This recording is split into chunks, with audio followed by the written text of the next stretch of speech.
Halo semuanya, pada video kali ini kami akan menyampaikan hasil diskusi kami pada mata kuliah pemahaman tentang peserta didik dan pembelajarannya. Untuk video kali ini, kami membahas mengenai sebuah kasus yang kemudian kami selesaikan menggunakan teori belajar dan motivasi peserta didik.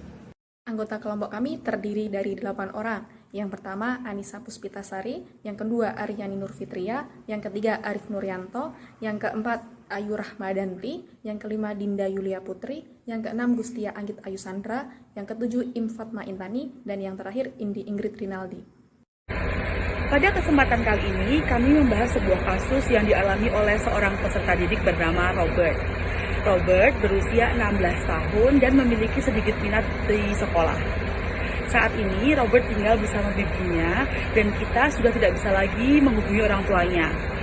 Dalam kasus ini, tidak disebutkan secara jelas di mana keberadaan orang tua Robert. Apakah pergi bekerja di tempat yang jauh sehingga sulit berkomunikasi, ataukah memang pergi meninggalkan Robert dan sudah tidak peduli lagi dengan Robert, atau bisa jadi orang tua Robert sudah meninggal dunia.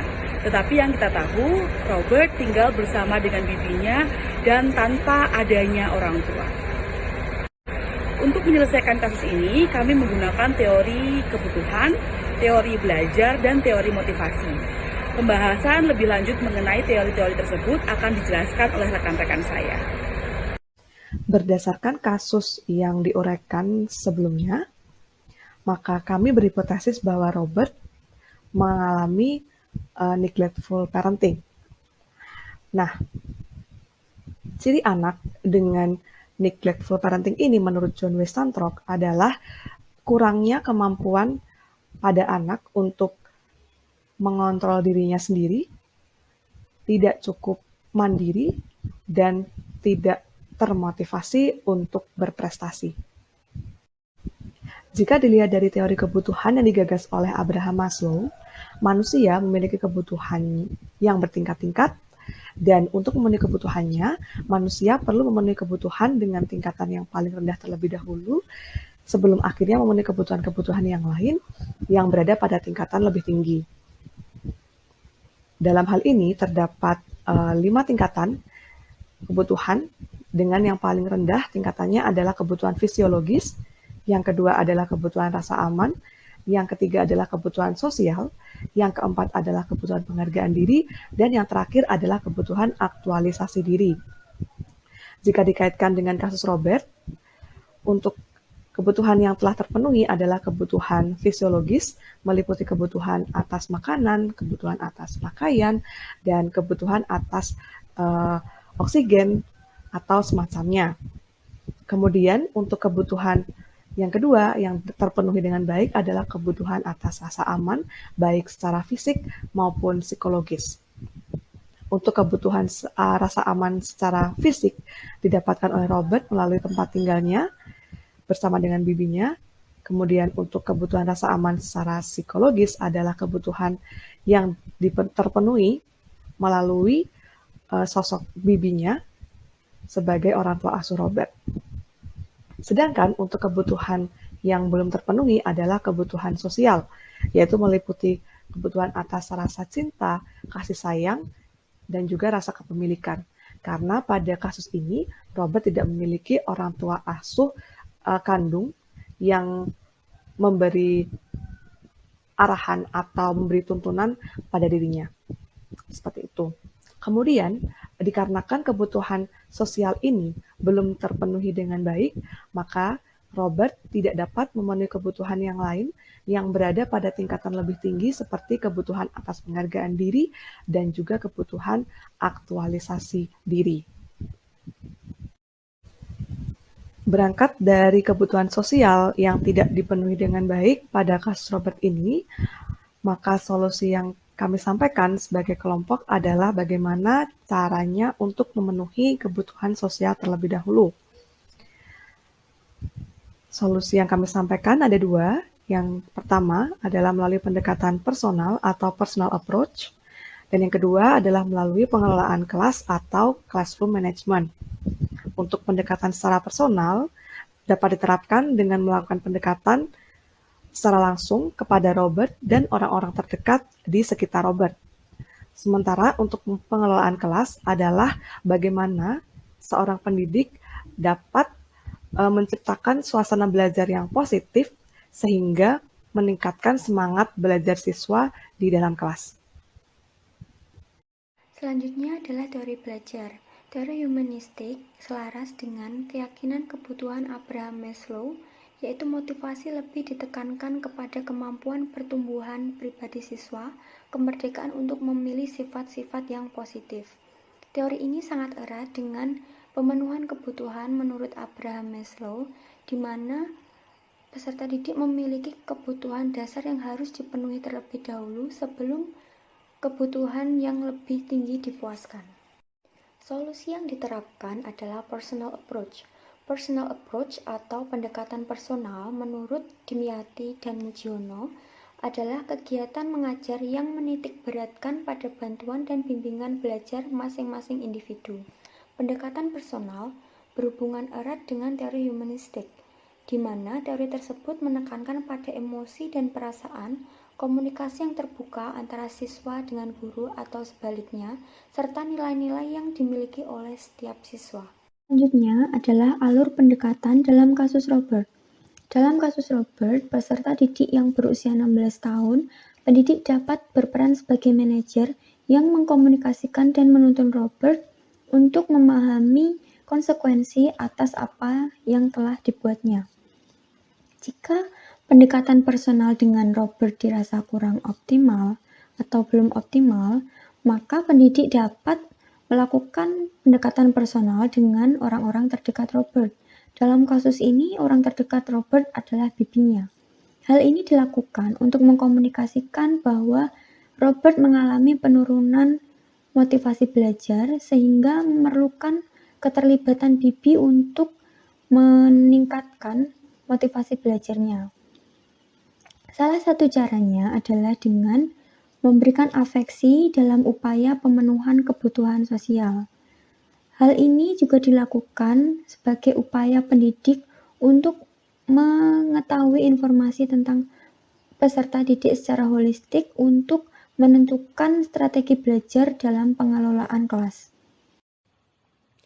Bahasan selanjutnya adalah classroom management. Menurut Suharsimi Akrikunto, mengatakan bahwa pengelolaan kelas adalah suatu usaha yang dilakukan oleh penanggung jawab kegiatan belajar mengajar. Di sini adalah seorang pendidik dengan maksud agar dicapai kondisi yang optimal sehingga dapat terlaksana kegiatan belajar mengajar seperti yang diharapkan. Dalam proses pemenuhan pencapaian pembelajaran, pendidik memerlukan keterlibatan peserta didik. Motivasi peserta didik mempengaruhi proses dan capaian pembelajaran. Motivasi itu sendiri dibedakan menjadi dua, yaitu motivasi intrinsik dan motivasi ekstrinsik. Motivasi intrinsik adalah motivasi yang muncul dari dalam diri untuk mencapai sesuatu demi memuaskan diri sendiri dan tanpa dipengaruhi oleh imbalan dari faktor di luar diri sendiri. Jadi, motivasi ini membuat seseorang melakukan aktivitas tertentu karena menganggapnya sebagai sesuatu yang bermanfaat untuk dirinya untuk memberikan kepuasan untuk dirinya sendiri. Jenis motivasi ini dipengaruhi oleh ketertarikan atau kesenangan pada kegiatan tertentu. Sementara itu, motivasi ekstrinsik adalah motivasi yang muncul karena adanya keinginan untuk mendapatkan imbalan atau hadiah. Imbalan atau hadiah ini bisa berupa pujian, penghargaan, uang, atau barang tertentu. Jadi, motivasi ini membuat seseorang melakukan aktivitas bukan demi kepuasan dirinya sendiri, melainkan karena berharap mendapatkan sesuatu sebagai imbalannya atau menghindari sesuatu yang tidak menyenangkan. Melakukan sesuatu kegiatan dengan maksud menghindari hukuman juga termasuk dalam motivasi ekstrinsik. Untuk mengatasi kasus Robert, kita dapat menggabungkan kedua motivasi tersebut dalam kegiatan pembelajaran. Baik, saya lanjutkan ke bagian selanjutnya, yaitu contoh implementasi kegiatan yang dapat dilakukan. Di sini pada materi deskriptif teks pada mata pelajaran bahasa Inggris. Misalnya, pendidik membagi peserta didik ke dalam 6 kelompok yang terdiri dari 5-6 peserta didik per kelompok. Masing-masing kelompok diberi satu objek untuk dideskripsikan bersama dengan anggota kelompoknya. Setiap anggota kelompok memberikan 5 kata sifat sebagai deskripsi dari objek tersebut. Masing-masing anggota dapat membantu satu sama lain dalam menyelesaikan tantangan tersebut tanpa membuka kamus. Asesmen atau penilaian dari tugas kelompok ini berupa jawaban lisan masing-masing anggota kelompok dalam menyebutkan 5 kata sifat tersebut tanpa membaca dan hanya boleh dibantu oleh teman satu kelompoknya. Pendidik dapat memberikan penghargaan kelompok terkompak. Nah, di sini tujuan dari pembelajarannya, pendidik membantu peserta didik menumbuhkan rasa peduli dari rasa percaya juga satu sama lain sebagai bentuk motivasi intrinsik. Penghargaan dan penerimaan sebagai bentuk motivasi ekstrinsik yang menumbuhkan motivasi intrinsik. Pada akhirnya, pendidik dapat menumbuhkan keyakinan pada seluruh peserta didik yang nantinya juga dapat membantu Robert dalam menumbuhkan motivasi belajarnya. Dampak positif dari upaya yang dilakukan apabila seluruh tahap terlaksana secara maksimal, maka hasil yang dapat diperoleh adalah 1. Tumbuhnya motivasi belajar Robert. 2. Meningkatnya motivasi belajar peserta didik lain di kelas tersebut.